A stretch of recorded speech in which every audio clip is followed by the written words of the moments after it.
Don Armand is set to be tasked with solving England's back row crisis against Ireland, with Eddie Jones eyeing the Exeter chief as an option at number 8. With Nathan Hughes, Zach Mercer and Billy Vunipola all out and England so woeful around the rucks against Scotland and France, Armand is now a serious contender for the final Six Nations match.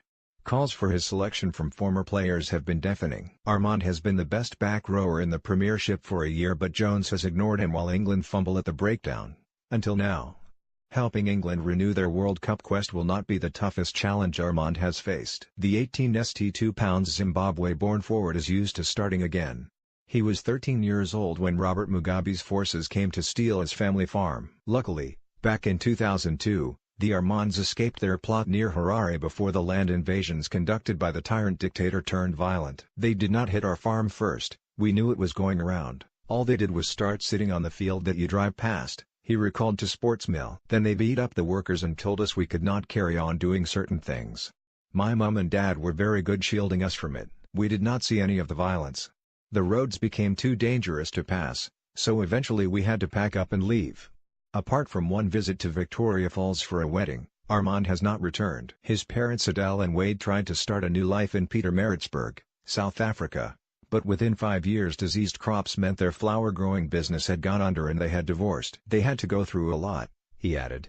You learn that you have to carry on going, there's nothing you can do. We had to start again, that didn't work, so had to start again from that. It really shows the strength of some people, like my mum, what she has been through and how far she has come. I would still love to go back to Zim. It is too tricky. I imagine it is completely different to what I remember.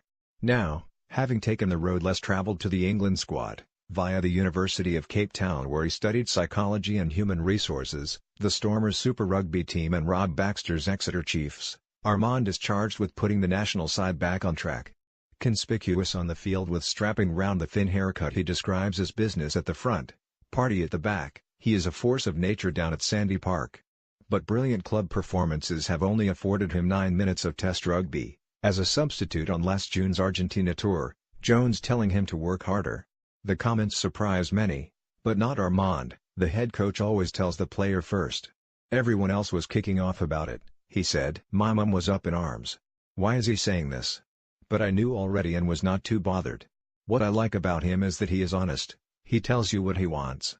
If you work with him and go in with an open mind, he will make you a better player. If you fight against what he says and don't agree with him, you might not have such a good time.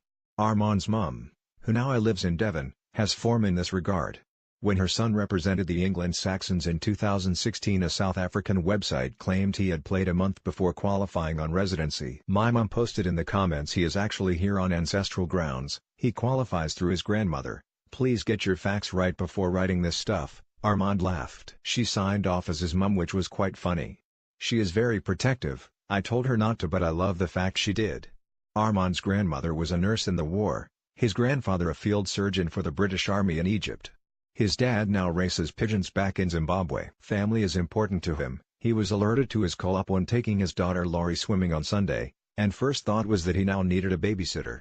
But it is solving England's miseries at the rucks that is suddenly his priority. If he plays number 8 against Ireland, all eyes will be on his contribution at the breakdown. It has to be one of your strengths, he said. Any guy that runs out from 1 to 15, or to 23, if you can't hit a breakdown, the fundamentals of rugby are things that you'll struggle with.